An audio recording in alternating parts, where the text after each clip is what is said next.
المرسلين أما بعد. حضرات، اس دنیا میں ہر آدمی بے شمار خواہشیں لے کر پیدا ہوتا ہے، اور یہ خواہشیں اس کی زندگی کا سب سے زیادہ حسین سرمایہ ہوتی ہے، اور ان خواہشوں کی تکمیل کے لیے پوری عمر دوڑتا رہتا ہے۔ بالآخر وہ یہ دریافت کرتا ہے کہ اس کی خواہشیں پوری نہیں ہوئی، اور اس دنیا میں ہر آدمی کا یہ حال ہے کہ خواہشوں کی تکمیل سے پہلے غیر مطمئن ہو، اور خواہشوں کی تکمیل کے بعد بھی غیر مطمئن رہے۔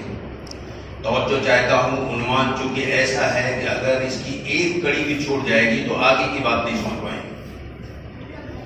اس کی وجہ یہ ہے کہ انسان کی خواہشیں لامحدود ہیں، اور موجودہ دنیا ایک محدود دنیا ہے۔ اس فرد نے اس بات کو ناممکن بنا دیا ہے کہ یہاں پر کوئی آدمی اپنی خواہشوں کا محل تعمیر کر سکے، بلکہ خواہشوں کے ہر محل کا انجام بالآخر خواہشوں کا قبرستان۔ ان خواہشوں کا ایک مثبت رول ہے، وہ یہ ہے کہ یہ خواہشیں در حقیقت میں جنت کا پیشگی تعارف ہے۔ یہ خواہشیں یہ بتاتی ہیں کہ جنت کی وہ دنیا کتنی پرمسرت ہوگی، جہاں انسان کی یہ ساری خواہشیں مکمل طور پر پوری ہوں گی۔ کامیابی کا راز یہ ہے کہ ہم خواہشوں کی تنظیم کریں، ڈیزائر مینجمنٹ۔ کامیابی کا راز خواہشوں کی تنظیم میں ہے، ڈیزائر مینجمنٹ میں ہے، نہ کہ خواہشوں کی تکمیل کی ناکام کوشش۔ یہ دنیا اس لیے نہیں بنی ہے کہ یہاں پر ہم اپنی جنت تعمیر کریں۔ یہ دنیا صرف اس لیے ہے کہ یہاں پر آدمی اپنے حسن عمل کے ذریعے اپنے آپ کو جنت کا اہل ثابت کرے، اور ان خواہشوں کو اگر مثبت مفہوم میں دیا جائے کہ یہ خواہشیں جنتی عمل کے لیے گہرے محرک پیدا کرنے کا سبب بنتی، ورنہ تو ہر آدمی کی داستان ایک ہی ہے کہ خواہشوں کی تکمیل کے پیچھے دوڑنا اور خواہشوں کی تکمیل کے بغیر مر جانا۔ مزید مطالعہ یہ بتاتا ہے کہ کسی خواہش کی تکمیل کے لیے اتنے زیادہ عوامل درکار ہیں کہ ان سارے عوامل کا اکٹھا کرنا کسی انسان کے بس میں نہیں ہے۔ چاہے اس کو 1000 سال کی عمر دے دی جائے، چاہے اس کو ساری دنیا کی دولت اور اقتدار اس کے کنٹرول میں دے دیا جائے۔ مثال کے طور پر آپ سمجھنے والی بات ہے، میں نے پہلے کیا کہا کہ چاہے 1000 سال کی عمر دے دی جائے اور ساری دنیا کی دولت میں دے دی جائے، اس کا تمام پوری دنیا کا اقتدار بھی اس کے کنٹرول میں دے دیا جائے، اس کے باوجود اپنے خواہشوں کی تکمیل نہیں کر سکتا۔ اس کی دلیل میں چند مثالیں آپ کے سامنے رکھ رہا ہوں۔ مثلاً آدمی ایک شاندار محل بنا سکتا ہے، مگر اس کو یہ قدرت نہیں حاصل ہے کہ زمین میں زلزلے کی آمد کو روک دے۔ انسان اعلیٰ اہتمام کے ذریعے صحت مند جسم بنا سکتا ہے، لیکن وہ موت کے قانون کو نہیں بدل سکتا۔ انسان آسودگی کے تمام ظاہری سامان اپنے گرد اکٹھا کر سکتا ہے۔ آسودگی نہیں سمجھ رہے ہیں؟ لگژری کے تمام آئٹمز اپنے گرد جمع کر سکتا ہے، لیکن فطرت کے اس قانون کو نہیں بدل سکتا جس کے تحت بیماریاں اور حادثات وغیرہ سے آدمی دو چار ہو جاتا ہے۔ یہ لیمیٹیشنز ہیں۔ ان 3 مثالوں سے ان پڑھ آدمی کی بھی سمجھ میں آ جانا چاہیے کہ اس دنیا کے لیمیٹیشن انسان کو اس بات پر مجبور کرتی ہیں کہ یہاں ممکن نہیں تمہاری خواہشوں کے محل کے تعمیر ہونے کے کوئی امکان نہیں.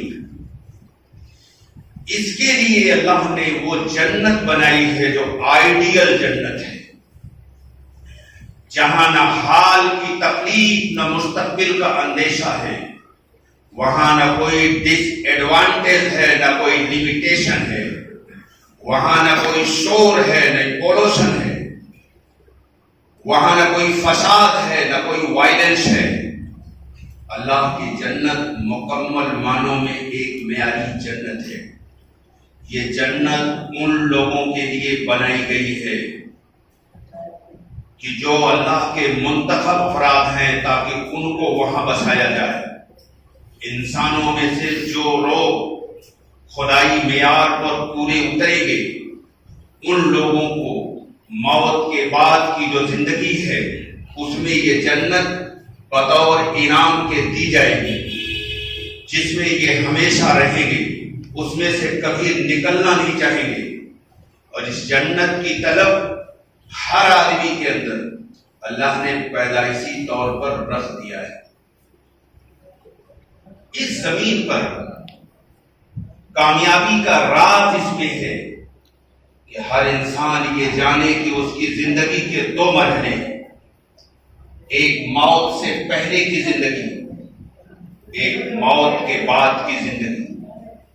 اللہ نے جو چیز موت کے بعد کی زندگی میں رکھ دیا ہے اس کو ہم موت سے پہلے کی زندگی میں کبھی حاصل نہیں کر سکتے. یہی وہ حقیقت ہے جس کو جاننے کا نام سچائی کی دریافت ہے. ہر عورت اور مرد کی عقل مندی یہ ہے کہ وہ زندگی کے ان دونوں مرحلوں کو جانے اور اس کے مطابق اپنی زندگی کی تعمیر کرے. یہ دنیا اپنے آپ کو مستحق بنانے کے لیے ہے اور دوسری دنیا اپنے استحقاق کے مطابق انجام پانے کی جگہ ہے. ہر عورت اور مرد کے کرنے کا کام یہ ہے کہ آج کی زندگی کو تیاری کا موقع سمجھے اور اپنا وقت اور اپنا طاقت سب سے زیادہ اس چیز کے جاننے میں لگائیں کہ جنت میں داخلے کا خدائی معیار کیا ہے، تاکہ اس دریافت کے مطابق اپنی زندگی کی تعمیر کیا جا سکے، تاکہ جب موت آئے تو ہم اپنے آپ کو جنت کا لائق امیدوار قرار پائیں. مشہور مسیحی مشنری بلی گراہم نے اپنا ایک واقعہ بتایا ہے کہ ایک بار وہ سفر میں جا رہے تھے، اچانک انہیں ایک امریکی دولت مند کا پیغام ملا. پیغام میں یہ کہا گیا تھا کہ تم فوراً مجھ سے ملو. بلی گراہم نے اپنے سفر کو ملتوی کر کے اس امریکی دولت مند کے مکان پر پہنچے. وہاں ان کو ایک کمرے میں لے جایا گیا جہاں وہ اس کا پہلے سے انتظار کر رہا تھا. اس نے بلی گراہم سے بڑے درد بھرے انداز میں کہا کہ تم دیکھ رہے ہو میں ایک بوڑھا آدمی ہوں، زندگی نے ساری معنویت ختم کر دی ہے، میں ایک نامعلوم دنیا کی طرف چھلانگ لگانے والا ہوں. اے جوان، کیا تم مجھے امید کی ایک کرن دے سکتے ہو؟ یہ صرف اس امریکی مالدار کی کہانی نہیں ہے، یہی ساری دنیا کے انسانوں کا حال ہے. ایسا کیوں ہے کہ اس زمین پر ہر انسان اپنے سینے میں بے حساب خواہشیں لیے ہوئے ہیں؟ کیا یہ خواہشیں صرف اس لیے ہیں کہ وہ کبھی پوری نہ ہوں؟ ہر آدمی اپنے خواہشوں کے قبرستان میں دفن ہو کر رہ جائے.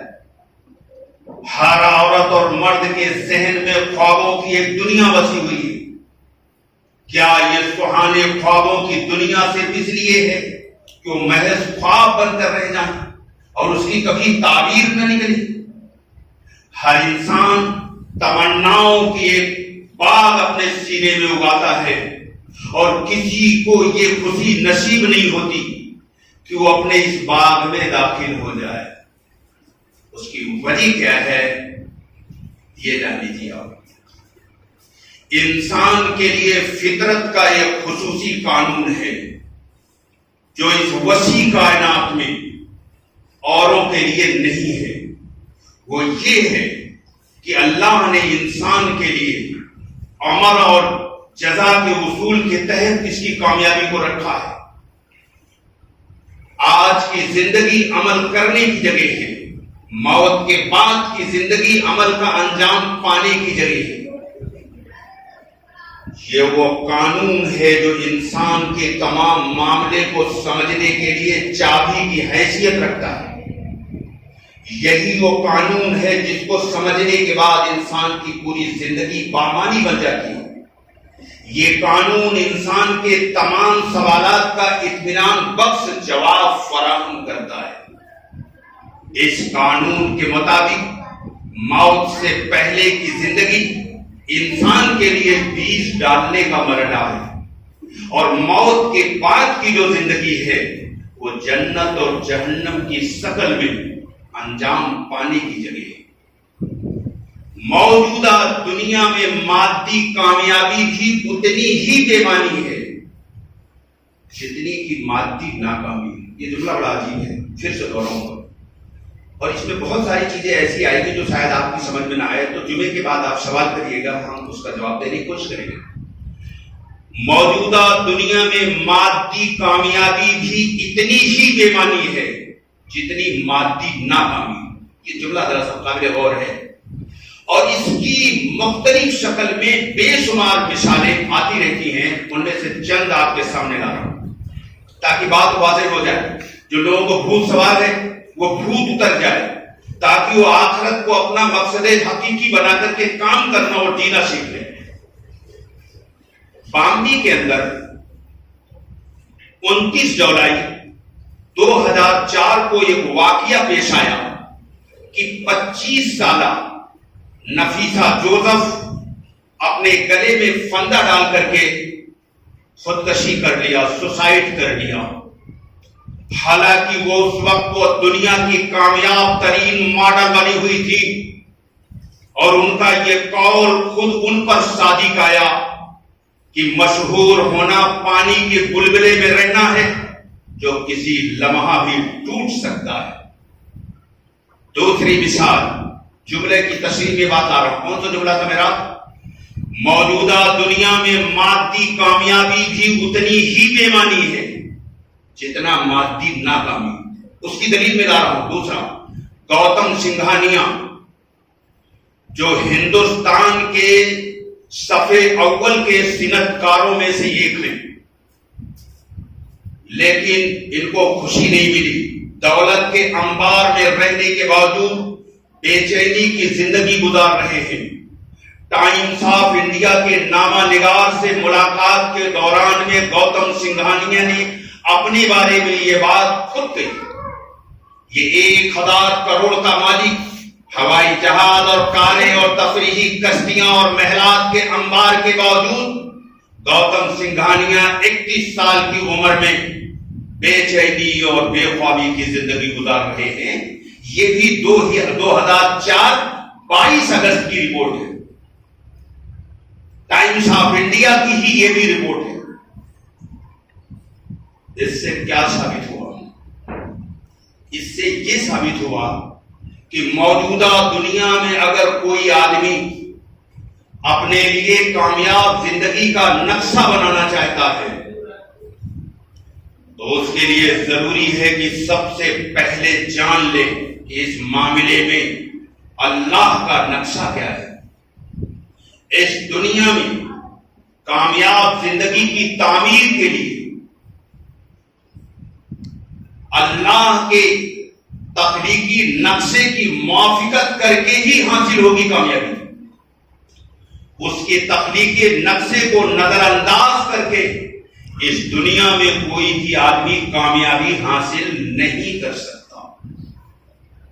اور اللہ کا تخلیقی نقشہ یہ بتا رہا ہے کہ آج کی دنیا میں جو ہماری زندگی ہے یہ صرف امتحان کے لیے ہے. الذی خلق الموت والحیات لیبلوکم ایکم احسن عملا. اس قانون کے مطابق آج کی دنیا میں کوئی آدمی اپنی مطلوب زندگی حاصل نہیں کر سکتا، ممکن نہیں ہے۔ اس مطلوب زندگی کی جگہ اللہ نے موت کے بعد کی زندگی میں رکھا ہے، اور اسی اتنی بات کو سمجھانے کے لیے آسمانی کتابیں آئیں، اور اسی اتنی بات کو سمجھانے کے لیے 1.25 لاکھ کے قریب نبی آئے۔ اس کی دلیل میں سورہ 42 آیت نمبر 7 لا رہا ہوں۔ وَكَذَلِكَ أَوْحَيْنَا إِلَيْكَ قُرْآنًا عَرَبِيًّا لِتُنذِرَ أُمَّ الْقُرَى وَمَنْ حَوْلَهَا وَتُنذِرَ يَوْمَ الْجَمْعِ لَا رَيْبَ فِيهِ فَرِيقٌ فِي الْجَنَّةِ وَفَرِيقٌ فِي السَّعِيرِ۔ یہ قرآن ہے، ہم نے اس کو چوم کر کے تاخ میں رکھا ہے۔ قرآن گائیڈ بک ہے، قرآن اس زمین پر پوری دنیا کے ڈائریکشن کی کتاب ہے، قرآن اس زمین پر دنیا کے تمام شعبوں کو ترقی کی انتہا پر لے جانے کی کتاب کا نام ہے، لیکن افسوس کہ ہم نے اس کو تاخوں میں سجا رکھا ہے، اس سے ڈائریکشن لینا چھوڑ دیا ہے۔ اس آیت کا ذرا ترجمہ کر دوں۔ اللہ نے فرمایا کہ یہ عربی میں قرآن اے محمد عربی ہم نے آپ کے اوپر اس لیے اتارا ہے تاکہ اس کتاب کے ذریعے اس بڑی بستی یعنی مکہ اور اس کے آس پاس کے لوگوں کو خبردار کر دو، اور اس دن سے بھی ڈرا دو جس دن کے آنے میں کوئی شک نہیں یعنی قیامت۔ فریقٌ فی الجنۃ و فریقٌ فی السعیر، ایک گروہ جنت میں جائے گا، ایک گروہ جہنم میں جائے گا۔ قوم اور وطن کی پکار جاہلیت کی پکار ہے، اور قوم اور وطن کی پکار میں تنظیمیں بنانا یہ جاہلیت کا کام ہے۔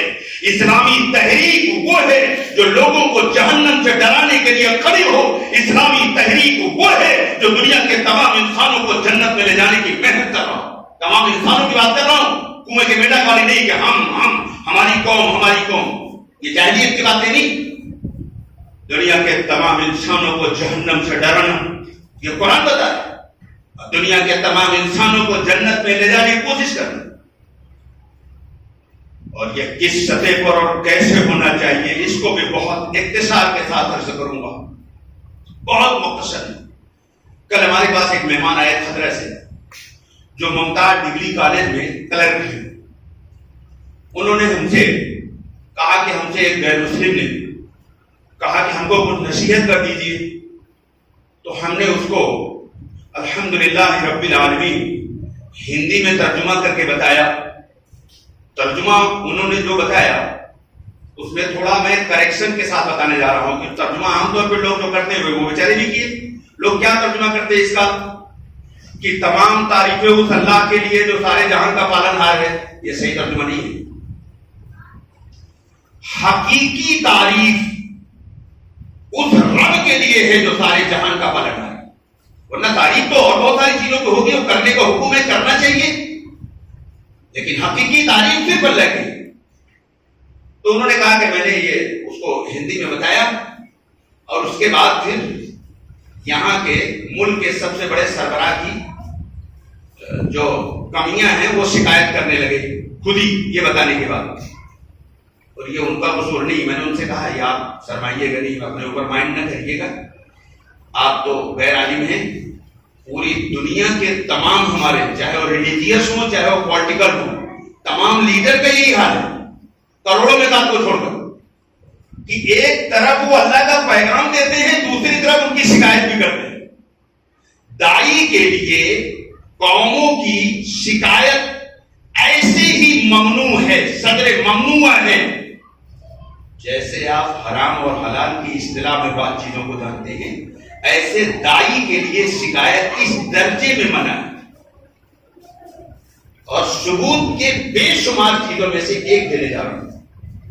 رسول اکرم صلی اللہ علیہ وسلم نے پوری زندگی میں کبھی شکایت کی کیوں لوگوں کو؟ کوئی لائے، ایک ثبوت لائے، ایک دلیل لائے پوری زندگی میں۔ ہم دین قرآن سے یا نبی سے سیکھیں گے، شخصیات سے نہیں۔ شخصیات سے دین سیکھنے والا قرآن دو مقام پر کہہ رہا ہے سب گمراہ ہو جائیں گے۔ قرآن کہہ رہا ہے، دو جگہ کہہ رہا ہے یہ سب گمراہ ہو جائیں گے۔ شخصیات سے دین نہیں سیکھا جائے گا، دین تو قرآن سے اور نبی سے سیکھا جائے گا.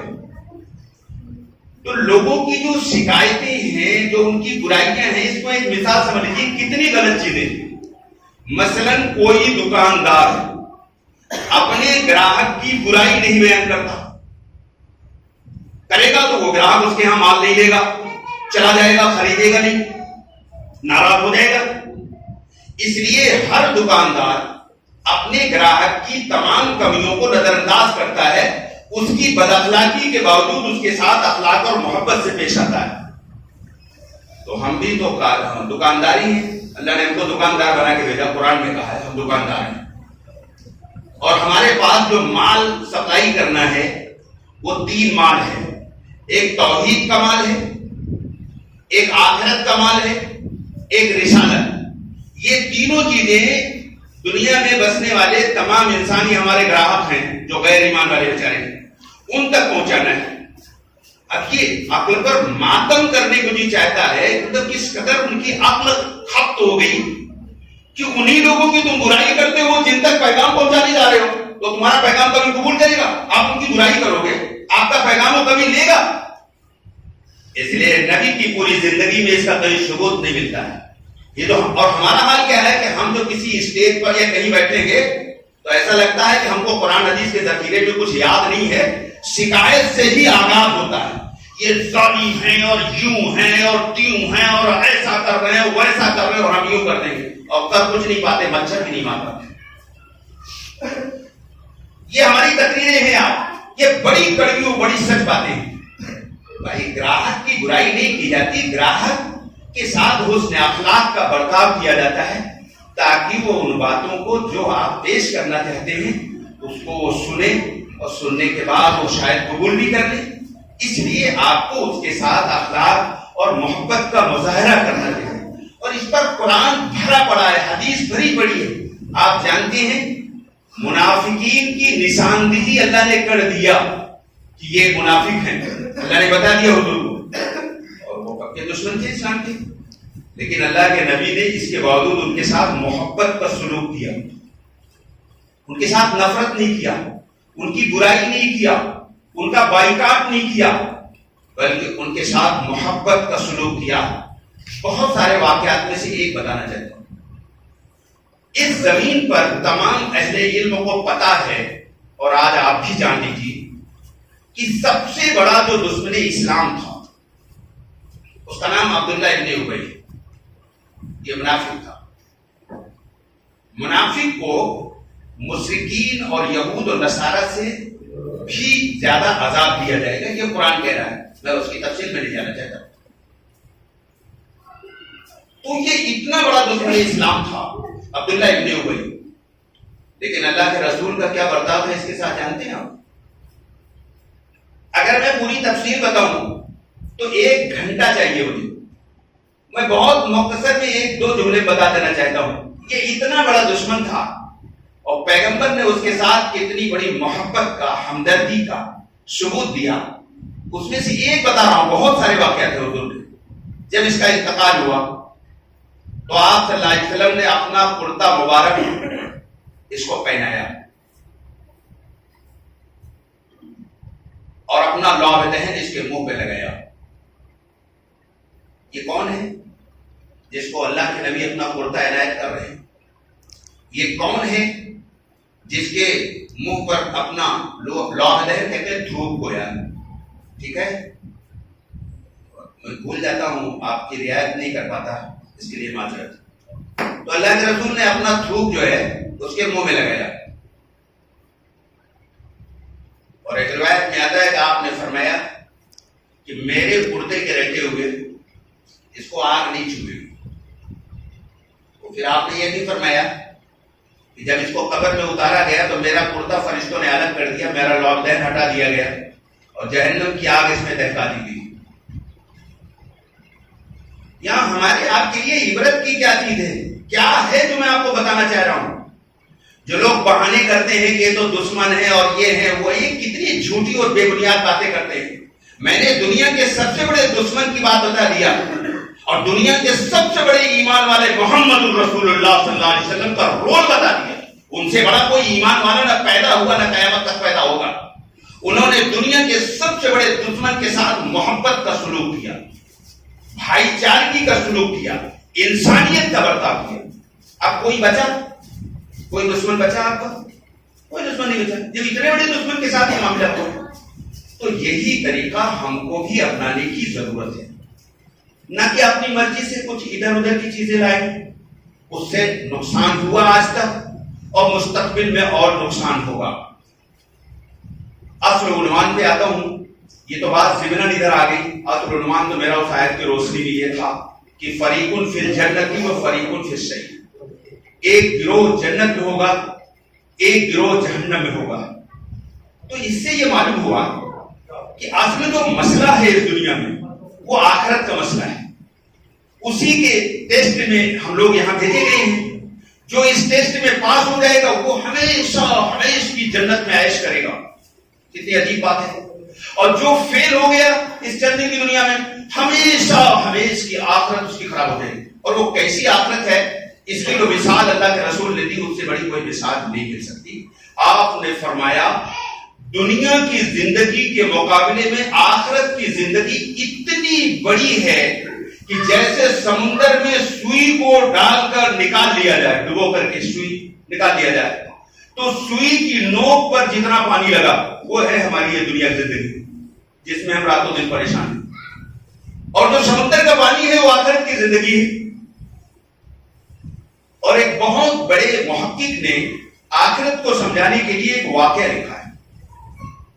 واقعہ کس سطح کا ہے، کس درجے کا ہے یہ مجھے نہیں معلوم، لیکن عبرت کے لیے واقعہ بہت اچھا ہے۔ اس میں لکھا ہے کہ سیدنا عیسیٰ علیہ السلام نے ایک خواب دیکھا کہ ایک شیر میرا پیچھا کر رہا ہے۔ اس سے جان بچانے کے لیے بھاگے تو دیکھا ایک کنواں نظر آیا، اس میں ایک رسی تھی، اسے پکڑ کر کے کنویں میں جانے لگے کہ کنویں میں جائیں گے تو شیر سے بچ جائیں گے۔ ابھی بیچ کنویں میں پہنچے تھے کہ نیچے دیکھا کہ ایک بہت بڑا سانپ منہ کھولے ہوئے بیٹھا ہوا ہے۔ اب بڑے پریشان ہوئے، اوپر شیر ہے نیچے بھی سانپ ہے، کہاں جائیں اب وہ رسی پکڑے ہوئے لٹکے رہے ہو، بڑے پریشان کہ آپ کیا کروں۔ اتنے میں کیا دیکھتے ہیں کہ دو چوہے، ایک سفید چوہا ایک کالا چوہا، اور رسی کو کاٹنے لگے۔ اب بڑے پریشان ہوئے کہ سہارا یہ رسی تھی، اب یہ بھی کٹنے والی ہے، بس اتنی دیر کے لیے ہوں کہ جب تک یہ کاٹ نہ لے، باقی کٹتے ہی تو میں سانپ کے پاس چلا جاؤں گا۔ اس بے چینی اور پریشانی میں تھے، کسی درمیان انہوں نے دیکھا کہ کنویں کی دیوار میں مدھ مکھی کا چھتا لگا ہوا تھا اور اس میں سے شہد ٹپک رہا تھا۔ انہوں نے ہاتھ بڑھایا، انگلی کے شہد لیا اور اس کو منہ میں رکھا، اتنی لذت آئی، اگر شدھ ہندی میں کہا جائے آنند وبھور ہو گئے، اس لذت میں مست ہو گئے۔ اوپر جو شیر تھا اسے بھی بھول گئے، نیچے جو سانپ بیٹھا تھا اسے بھی بھول گئے، اور سفید اور کالے جو چوہے رسی کاٹ رہے تھے اسے بھی بھول گئے، اور صحت میں مست ہو گئے، سب بھول گئے۔ یہ تو خواب تھا، اس کی تعبیر کیا ہے؟ وہ شیر تو موت کا فرشتہ ہے جس کو ملک الموت کہتے ہیں، آپ ہندی میں یمدود کہتے ہیں۔ ہندی جاننا فرض کفایہ ہے، فتویٰ ہے علماء کا کہ جس ملک میں رہتے ہو وہاں کی زبان سیکھنا فرض کفایہ ہے۔ اور سورہ ابراہیم آیت نمبر 4 میں اللہ نے کہا کہ جس قوم کے سامنے میرا پیغام پیش کرو اس کی زبان میں میرا پیغام بتاؤ۔ اردو وہاں نہیں ٹھوکی جائے گی، وہاں شدھ ہندی میں بات کی جائے گی، تب اس کی سمجھ میں آئے گی۔ میں نے ایک بار اس مسجد میں 5 سال پہلے علماء نے ایک واقعہ بتایا تھا کہ آئی جی محبوب رام نے مجھ سے ایک کوشچن کیا تھا، بہار میں پٹنہ میں ایک کانفرنس میں گیا تھا کہ قرآن آسمانی کتاب ہے، اس کی دلیل۔ میں نے کہا اس کا پہلا منتر آپ کو سناتا ہوں۔ اب آپ سورہ کہتے ہیں، ہم نے اس کو اس کے انداز سے کہا، ہم نے کہا الحمدللہ رب العالمین، واستوک پرشنسائیں اس پرمیشور کے لیے جو وشو کا پالنہار ہے، الرحمن الرحیم، اسیم کرپالو مہادیالو ہے، مالک یوم الدین، پرلے کال کے دن کا مالک۔ نے کہا ریپیٹ، یعنی آپ دوبارہ پھر سے پڑھیں گے۔ میں نے پھر پڑھا، اس نے کہا ایکچوئل کریکٹ رب العالمین ہے، مسلمانوں کی بات اس میں نہیں کی ہے، تمام کائنات کی بات کیا ہے۔ اگر یہ کسی قوم اور کسی سوسائٹی کی کتاب ہوتی اس میں انسانیت کی بات نہیں ہوتی. آئی جی تھا, ایجوکیٹڈ لوگ ہوتے ہیں, اس نے فوراً پکڑ لیا, اس نے کہا کریکٹ. ہم نے کہا میرے پاس 10 دلیلیں ہیں جو گرے ملر نے لکھی کہ قرآن آسمانی کتاب ہے, اور اب تو سائنس نے بے شمار دلائل سینکڑوں فراہم کر دیے. یہ مستقل عنوان ہے, اگر اس پر بولا جائے تو اثر کے آزاد بھی ہو جائیں گے. یہ تو مستقل ایک چیز ہے. تو بہرحال بات یہاں سے چھوٹی کہ جس سے بات کی جائے اس کی زبان میں بات کی جائے. تو میں یہ کہہ رہا تھا کہ وہ جو شیر ہے وہ تو موت کا فرشتہ ہے, یہی سے بات چھوٹی تھی نا. اور جو کنواں ہے وہ ہماری برزخ کی زندگی ہے. برزخ کی زندگی مستقل ایک عنوان ہے. برزخ کے بارے میں بہت ساری غلط فہمیاں لوگوں کو ہیں. اس پہ بعض اسکالرس کی 2.5-3 گھنٹے کی ویڈیوز بھی آ چکی, سوشل میڈیا پر آ چکی ہیں, اس کو آپ دیکھ سکتے ہیں. اس وقت اس کا موضوع نہیں ہے کہ میں اس پر تفصیل سے بات کروں. بہرحال انہوں نے خواب کی تعبیر بتائی کہ جو یہ کنواں ہے یہ برزخی زندگی ہے. برزخ مانے آڑ کے, یعنی اس دنیا کی زندگی اور آخرت کی جو اصل زندگی اس کے درمیان میں یہ ایک آڑ ہے, یہ برزخ کی زندگی. اور اس کی حقیقی کیفیت کا علم تو لوگوں کو نہیں ہے, لیکن سورہ مومن آیت نمبر 46 میں اللہ نے یہ بتایا کہ برزخ کی زندگی میں صبح شام عذاب پیش کیا جاتا ہے. یہ قرآن نے کہا. باقی جتنی کہانیاں ہیں اس پر اگر کسی کی سوال ہو تو جو میرے پاس بیٹھیے گا اس پر بات کر لیں گے. تو قرآن نے بالکل کلیئر بتایا کہ صبح شام ان کو برزخ والوں کو عذاب پیش کیا جاتا ہے, ان کو دکھایا جاتا ہے. تو وہ کنواں جو ہے وہ برزخ کی زندگی ہے. اور وہ سانپ کیا ہے, وہ برے عمل ہے ہمارے. یہ رسی کیا ہے, وہ ہماری 60-70 سال 100 سال کی زندگی ہے, اس کو رسی کہا گیا. یہ سفید اور کالے چوہے کیا ہیں, یہ رات اور دن ہیں جو روزانہ ہماری زندگی کو کم کر رہے ہیں, موت کے قریب لے جا رہے ہیں.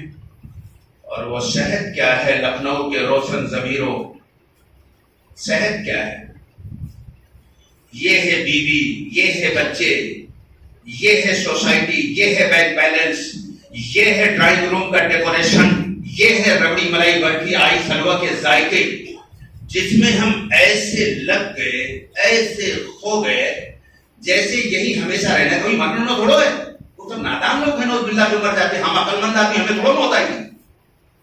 یہ اسٹائل ہے, زبان سے نہیں کہتے, اعمال ہمارے اس کے گواہی دے رہے. کون کہتا ہے کہ عداوت پہچانی نہیں جاتی؟ عداوت ٹپکتی ہے اداؤں سے, نگاہوں سے. ایسے ہمارا یہ اسٹائل ٹپک رہا ہے اور بتا رہا ہے کہ ایسا لگتا ہے کہ ہمیں مرنا ہونا نہیں, جو ہمارا اسٹائل انداز ہے.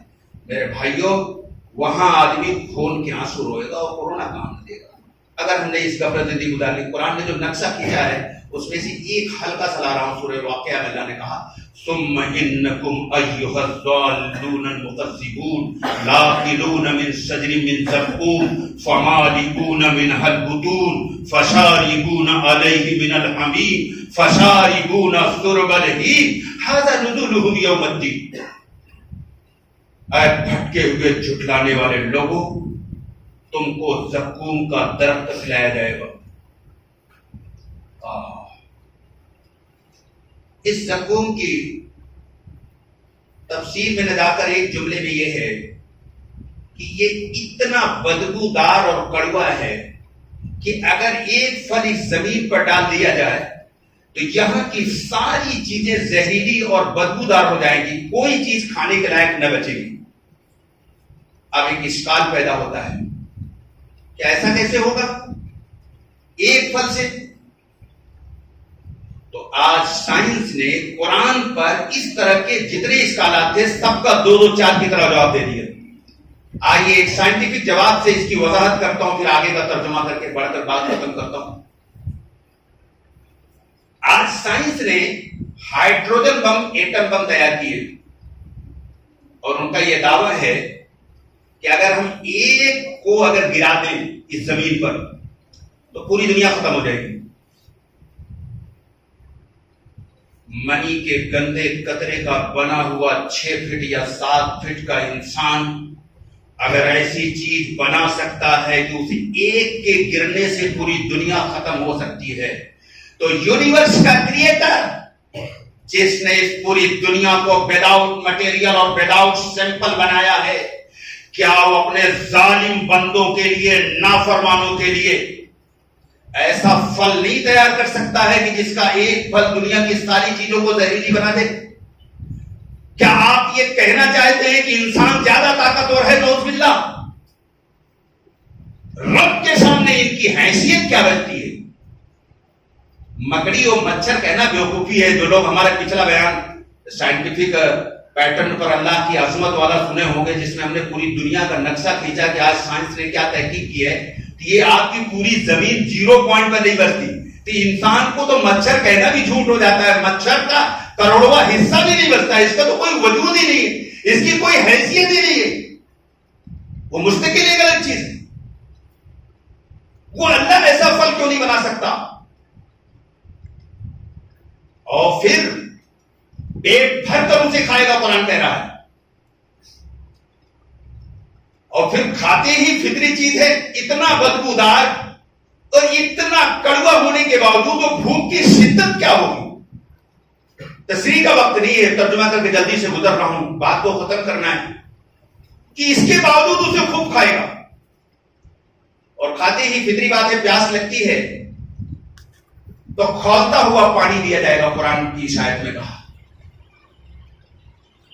اور وہ کھولتا ہوا پانی پیغمبر نے فرمایا اگر ایک ڈول زمین پہ آ جائے تو پوری دنیا کھول جائے، ابل جائے، اتنا گرم ہوگا. لیکن اس کو ایسے پیے گا جیسے پیاسے اونٹ پیا کرتے ہیں.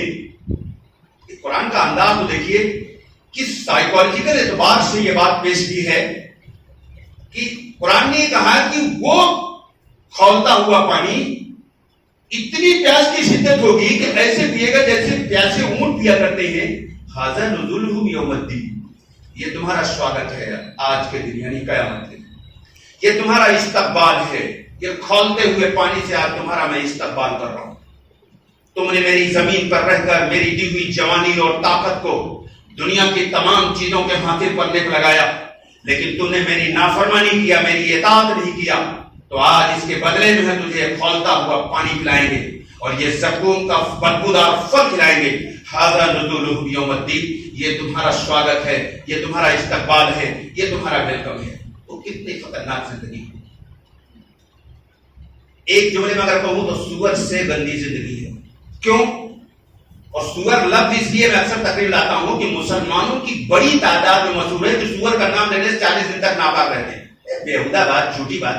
قرآن نے سور کا تذکرہ کیا، کیسے ناپاک ہو جائے گی؟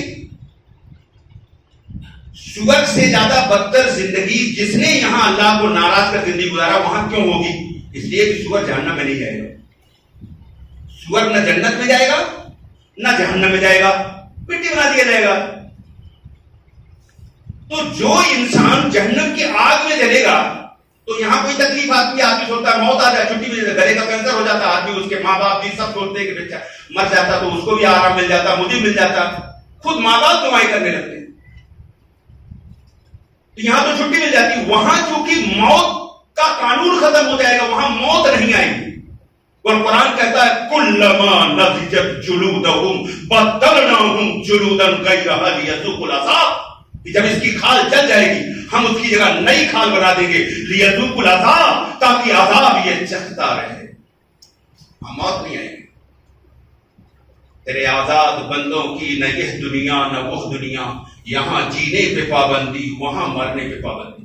وہاں موت موت پکارے گا کہ موت آ جائے، آواز آئے گی انکم ماکثون، اسی میں پڑے رہو، تمہیں موت نہیں دی جائے گی. کتنی دردناک زندگی ہے. خدا کی قسم اگر سنجیدگی سے اس کا تشکر کرو دنیا کی لذتوں کو بھول جاؤ گے. اسی زمانے میں تقریری انداز میں جب بات کرتا تھا، میں نے کئی سال سے اس پر توبہ کر لیا، میں اس انداز میں بات نہیں کرتا، تو میں جہنم بیان کرتا تھا. ایک لڑکا میرے ساتھ تھا گجرات کا، اس نے کہا سر میں پوری زندگی آپ کے ساتھ رہوں گا لیکن آپ جنت اور جہنم بیان کیا کریں. اتنا سنجیدہ لڑکا تھا، کالج کا پڑھا ہوا لڑکا تھا. کہتا تھا کہ میں تو دنیا میں کھویا ہوا تھا، یہ جواب جنت و جہنم، لیکن اس وقت میں بہت دوسرے انداز میں بولتا تھا. اس سادہ سمپل انداز جو آج کا ہے یہ نہیں تھا. کسی وجہ سے وہ طریقہ چھوڑ دیا. تو میرے دوستو یہ کوئی افسانہ نہیں ہے، میں سائنس کا اسٹوڈنٹ ہوں، میں سائنس سے یہ پروف کر سکتا ہوں کہ حقیقی زندگی آخرت کی ہے. اور میں نے 2 جمعے میں 2 پارٹ میں ہماری پوری تقریر ویڈیو موجود ہے, سائنٹیفک انالیسس آخرت پر, پارٹ 1 پارٹ 2 یہ دونوں موجود ہیں. اس کو آپ دیکھ لیں گے تو سائنٹیفک ثبوت سے آپ کو کلیئر ہو جائے گا کہ اصل زندگی آخرت کی ہے. یہ ٹیسٹ ہے, یہاں سب امتحان دینے آئے ہیں, یہ امتحان کی دنیا ہے. تو اس کا پرچہ بھی اللہ نے پہلے سے آؤٹ کر دیا ہے کہ یہ پرچہ ہے, اس کا یہ جواب ہے. اگر اسے آپ نے سیکھ لیا تو کامیابی ہے, ورنہ ناکامی ہے. اللہ ہمیں اور آپ کو سمجھ عطا فرمائے. اپنی اپنی سنتیں پڑھ لیں. وما علینا